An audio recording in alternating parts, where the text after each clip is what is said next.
Welcome to your last lesson in converting measurements, where you're going to use converting measurements in everyday problems. Right, so we have this problem here. The area of a living room is 24 square yards, so that would be important. So we're going to highlight that. If the width is 12 feet, what is the length of the living room in yards? So I'm going to highlight the whole question, and then I'm going to underline the fact that I want my answer to be in yards, but here it's feet and here it's square yards. So I have to know that I'm working with a living room and I'm working with 24 square yards and I'm working with the area. So since I know area equals length times width, I know that 24 goes in for the area, but that's 24 square yards. And in this case, for the width, they give me feet. So I'm looking for L, but since my answer is in yards and this is in feet, I have to do one of two things. I have to either convert 24 square yards to feet, or I have to convert feet to yards. So I'm going to look at what I want for my answer, and I actually want yards for my answer. So it would make more sense to convert 12 feet to yards and then use it. So I know that I take the 12 feet, I put them into groups of 3, and that will give me 4 yards. So I know that whatever the length is times 4 is going to give me 24. So then to solve this, I know that I have to divide both sides by 4.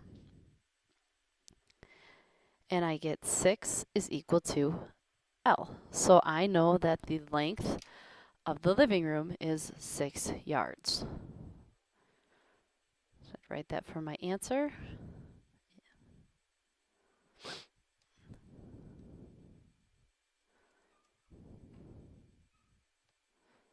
A little bit smaller here. The length of the living room is 6 yards. You can actually make it just a little bit larger. There we go. Okay. All right, so I actually want to change this one. And I want to change it to pints.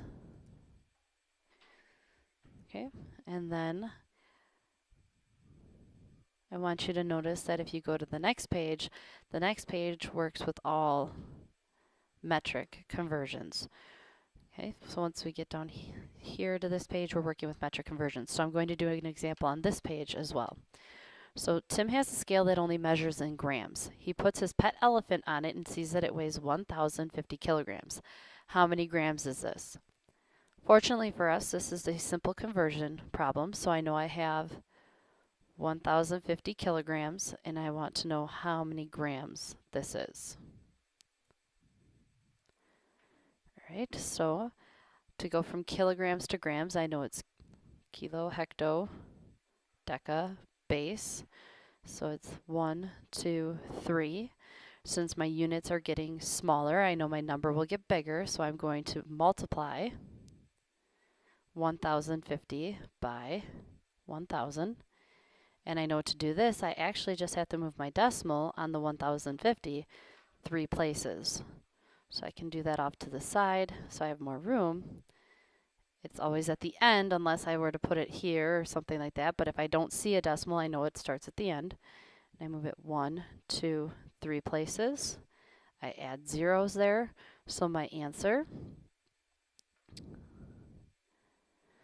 would be 1,050,000 grams.